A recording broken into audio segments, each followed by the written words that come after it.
نبی پاک علیہ السلام نے نا ایک جگہ وضو کیا تو حضور کے جسم نور سے جو وضو کے قطرے لگے نا، جنہاں نے دل بر جانی ڈٹھا او وکھیاں ہی تک لیاں.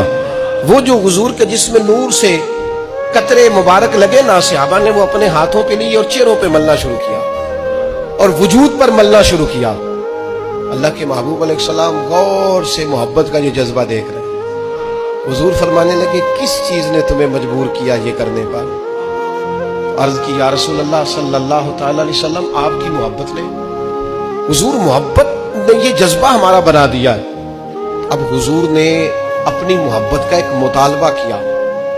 محبت رسول نے ایک مطالبہ کیا جو نبی پاک نے محبت کرنے والوں کے سامنے رکھا. اور آج آپ اتنی بڑی تعداد میں آئے ہیں، میلاد کا دن ہے. یہ جو اپنے محبت کرنے والوں سے نبی پاک نے مطالبہ کیا، یہ ہم نے ضرور پورا کرنا ہے انشاءاللہ تعالی. پوری کوشش کرنی ہے یہ مطالبہ پورا کریں.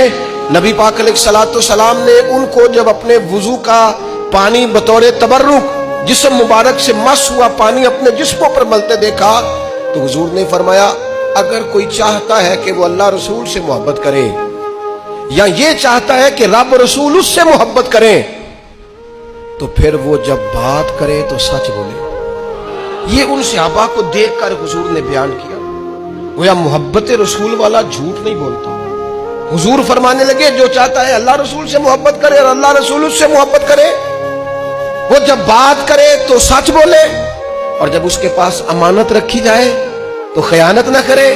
اور حضور فرمانے لگے جو اس کے ساتھ والے ہیں اور جو اس کے پڑوسی ہیں ان سے اچھا سلوک کرے تو پھر وہ اللہ رسول سے محبت کرتا ہے اور اللہ رسول سے محبت کرتے ہیں. لیکن اگر وہ زبان جس سے ہم نعت پڑھتے ہیں، حضور کا ذکر پاک کرتے ہیں، نبی پاک کے تذکرے کر، اگر اس سے جھوٹ بولیں گے، بددیانتی کریں گے، خیانت کریں گے، وہ خیانت ذاتی ہو، ملی ہو، قومی ہو، دینی ہو، کوئی بھی.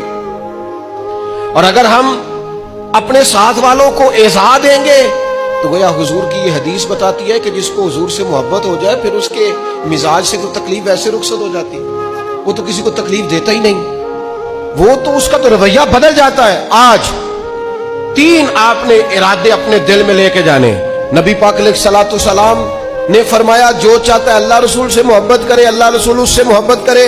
وہ جب بات کرے تو، جب امانت رکھی جائے تو خیانت نہ کرے اور اپنے ساتھ والوں کو کوئی تکلیف. آج ارادہ کر نہ لیں زبان سے جھوٹ کیونکہ سچے نبی کے ماننے والے ہیں. بددیانتی نہیں کرنی کیونکہ امانت دار نبی کے غلام ہیں. کسی کو تکلیف نہیں دینی اس لیے کہ رحمت للعالمین نبی کے غلام.